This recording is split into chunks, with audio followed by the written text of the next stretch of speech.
ദൈവനാമത്തിന് മഹത്വം ഉണ്ടാകട്ടെ. നാഷണൽ അപ്പോസ്തോലിക് മീഡിയയുടെ വചനധ്യാനത്തിലേക്ക് ക്രിസ്തുയേശുവിൻ്റെ ധന്യനാമത്തിൽ ഏവർക്കും സ്നേഹവന്ദനം. ഇന്നത്തെ നമ്മുടെ അല്പസമയത്തെ ധ്യാനത്തിനായിട്ട് എടുത്തിരിക്കുന്നത് സങ്കീർത്തനം 29 അധ്യായമാണ്. 29 അധ്യായത്തിൽ പ്രത്യേകിച്ചും യഹോവയുടെ ശബ്ദത്തെക്കുറിച്ചാണ് പറയുന്നത്. യഹോവയുടെ ശബ്ദം ഏതെല്ലാം വിധത്തിൽ പ്രവർത്തിക്കുന്നു, യഹോവയുടെ വചനം ഏതെല്ലാം വിധത്തിൽ പ്രവർത്തിക്കുന്നു, ഇതൊക്കെയും ദാവീദ് കണ്ടുകൊണ്ട്, അല്ലെങ്കിൽ കൊടുങ്കാറ്റ്, ഇടിമിന്നൽ, വനത്തിലുണ്ടാകുന്ന വലിയ കാറ്റ്, അല്ലെങ്കിൽ മരം മറിഞ്ഞു വീഴുന്നത്, മാൻപേടകൾ പ്രസവിക്കുന്നത്, മറ്റ് ജീവജന്തുക്കളുടെ ജീവിതചര്യകൾ, ഇതൊക്കെയും കണ്ടുകൊണ്ട് ദാവീദ് അത്ഭുതപ്പെടുകയാണ്. ഇതെല്ലാം ദൈവം എങ്ങനെയാണ് സൃഷ്ടിച്ചത്? ഇതെല്ലാം ദൈവത്തിൻ്റെ വചനത്താൽ ഉളവായി വന്നതല്ലേ?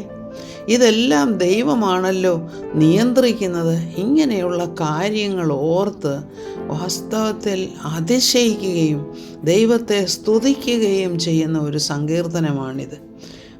വിശുദ്ധ മർക്കോസിൻ്റെ സുവിശേഷം 4 അധ്യായത്തിൽ 39 വാക്യത്തിൽ നമ്മൾ കാണുന്നുണ്ട്, കർത്താവ് കടലിനെ ശാസിക്കുന്നതായിട്ട്, തിരമാലകൾ ബോട്ടിനെ മുങ്ങുമാറാകത്തക്കവണ്ണം ശക്തിയോടെ അടിച്ചു കയറിയപ്പോൾ കർത്താവ് എന്താണ് പറയുന്നത്? കടലിനോട് പറയുക, അനങ്ങാതിരിക്കുക, അടങ്ങുക.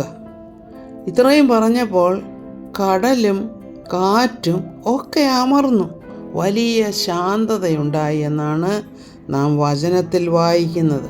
എബ്രായ ലേഖനം 1:3 എന്താണ് എഴുതിയിരിക്കുന്നത്? അവൻ കർത്താവിനെക്കുറിച്ചാണ്, യേശുവിനെക്കുറിച്ചാണ് പറയുന്നത്. അവൻ്റെ തേജസ്സിൻ്റെ പ്രഭയും തത്വത്തിൻ്റെ മുദ്രയും സകലത്തെയും തൻ്റെ ശക്തിയുള്ള വചനത്താൽ വഹിക്കുന്നവനുമാകൊണ്ട്.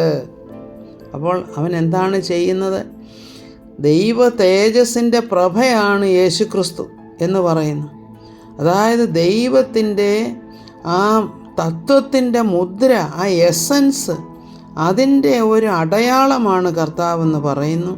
എന്നാൽ അവൻ സകലത്തെയും തൻ്റെ ശക്തിയുള്ള വചനത്താലാണ് വഹിക്കുന്നത്. ഈ പ്രപഞ്ചത്തിൽ ഉള്ള ചലനങ്ങൾ, അതായത് നക്ഷത്രങ്ങൾ, പ്ലാനറ്റ്സ്, ഭൂമിയുടെ ചലനം, സൂര്യൻ്റെ പ്രവർത്തനം, ഇതെല്ലാം നാം അറിഞ്ഞുകൊണ്ടിരിക്കുന്നതെന്ന് വെച്ചാൽ സയൻറ്റിഫിക്കലി നമുക്കതറിയാം, അത് പറഞ്ഞു കേട്ടിട്ടുണ്ട് എന്നേ ഉള്ളൂ. വാസ്തവമായിട്ട് എങ്ങനെയാണത് പ്രവർത്തിക്കുന്നതെന്നാണ് എബ്രായ ലേഖനകാരൻ ഇവിടെ പറയുന്നത്. അവൻ്റെ വചനത്താലാണ് ഇതൊക്കെ അതാതിൻ്റെ സ്ഥാനത്ത് നിൽക്കുന്നത്. സൂര്യൻ അതിൻ്റെ സ്ഥാനത്ത്, ഭൂമി അതിൻ്റെ സ്ഥാനത്ത്, അതിന് കൊടുത്തിരിക്കുന്ന ആ വഴിയിൽ കൂടെ മാത്രമേ അത് ഭ്രമണം ചെയ്യുന്നുള്ളൂ. അപ്പോൾ ഇതൊക്കെ എങ്ങനെയാണ് സംഭവിക്കുന്നതെന്ന് വെച്ചാൽ ഇതെല്ലാം ദൈവകൽപ്പിതമായിട്ടുള്ളതാണ്. ദൈവമാണ് ഇതൊക്കെയും സൃഷ്ടിച്ചത്. ദൈവത്തിൻ്റെ ആ വാക്കുകൾ, അത് കൊടുത്തിരിക്കുന്ന ടൈം ടേബിൾ അനുസരിച്ച് മാത്രമേ, അല്ലെങ്കിൽ പ്രോഗ്രാം അനുസരിച്ച് മാത്രമേ ഈ പ്രപഞ്ചത്തിലെ യൂണിവേഴ്സിലുള്ള ഏതൊരു സംഗതിയും ചലിക്കുകയുള്ളൂ എന്നാണ് നമ്മൾ മനസ്സിലാക്കേണ്ടത്. അപ്പം ദാവീദ് ഇവിടെ പല കാര്യങ്ങളിവിടെ പറയുന്നെങ്കിലും കർത്താവിൻ്റെ ആ സൃഷ്ടിപ്പിൻ്റെ മഹത്വത്തെക്കുറിച്ചാണ് നാം ഇവിടെ മനസ്സിലാക്കുന്നത്. സങ്കീർത്തനം 33:9 എന്താ പറയുന്നത്? അവൻ അരുളി ചെയ്തു, അങ്ങനെ സംഭവിച്ചു. അവൻ കൽപ്പിച്ചു, അങ്ങനെ സ്ഥാപിതമായി. ഇതുതന്നെയാണ് ഉൽപ്പത്തി പുസ്തകം 1:3 പറയുന്നത്. വെളിച്ചമുണ്ടാകട്ടെ എന്ന് കൽപ്പിച്ചു, വെളിച്ചമുണ്ടായി. അവൻ കൽപ്പിച്ചു, അതനുസരിച്ചു. അപ്പോൾ ഈ ദൈവം ആരാണ്? എങ്ങനെയാണ് ഈ ദൈവത്തെ മനസ്സിലാക്കുന്നത്? ഇത് നമുക്ക് വളരെയധികം ചിന്തിച്ച് മനസ്സിലാക്കുന്നതല്ല, നമ്മളൊരു കുഞ്ഞിനെ പോലെ വിശ്വസിക്കുക എന്നുള്ളതാണ്. അപ്പോൾ ചോദിക്കും, ഇതിന് സയൻറ്റിഫിക് ആയിട്ടുള്ള ബാക്ക്ഗ്രൗണ്ട് ഇല്ലേ? സയൻറ്റിഫിക് ആയിട്ടുള്ള തത്വങ്ങളില്ലേ? ഉണ്ട്. ഈ സയൻറ്റിഫിക് ആയിട്ടുള്ള തത്വങ്ങളും ആരാണ് സൃഷ്ടിച്ചത്? ദൈവം തന്നെയാണ് സൃഷ്ടിച്ചത്. അതുകൊണ്ടാണ് കർത്താവിൻ്റെ സ്വഭാവത്തെക്കുറിച്ച് പറയുമ്പോൾ ഒംനീഷ്യൻ്റ്, സർവജ്ഞാനി എന്ന് പറയുന്നതിൻ്റെ കാരണം ആദിയിൽ വചനമുണ്ടായിരുന്നു, എന്ന് പറയുമ്പോൾ എന്താണ് അതിൻ്റെ അർത്ഥം? ആദ്യം ദൈവത്തിൻ്റെ ജ്ഞാനമാണ് അവിടെ ഉണ്ടായിരുന്നത്. സൃഷ്ടിപ്പിൻ്റെ സമയത്ത് ജ്ഞാനം കൂടെ ഉണ്ടായിരുന്നെന്ന് പ്രോവർബ്സിൽ നമ്മൾ വായിക്കുന്നു.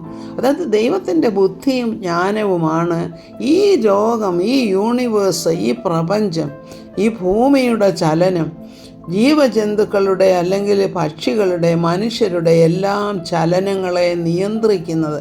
അതായത് നമ്മുടെ അവയവങ്ങളിലെ അല്ലെങ്കിൽ നമ്മുടെ രക്തഓട്ടത്തിൻ്റെ കാര്യം തന്നെ എടുത്താലോ, നമ്മുടെ ശരീരത്തിൽ എന്ത് അത്ഭുതകരമായിട്ടുള്ള കാര്യങ്ങളാണ് അവിടെ നടക്കുന്നത്. അവിടെ നമ്മുടെ ഹൃദയത്തിൻ്റെ മിടിപ്പ് ദൈവത്തിന് തന്ന ജീവൻ്റെ ശബ്ദമാണ്, അവൻ്റെ വചനത്തിൻ്റെ ശബ്ദമാണത്. അതായത് അവൻ്റെ സൃഷ്ടിപ്പിൻ്റെ ശബ്ദമാണത്.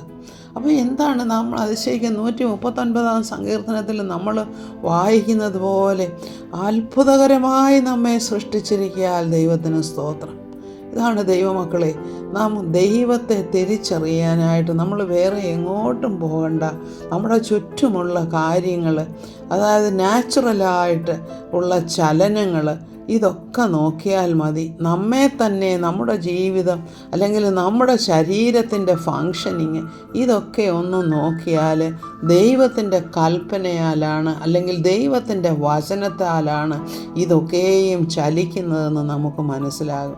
ഈ ദൈവത്തെ തിരിച്ചറിയാനായിട്ട് നമ്മുടെ ബുദ്ധി പോരാ, നമ്മുടെ വിശ്വാസത്താൽ ദൈവത്തെ തിരിച്ചറിയുക.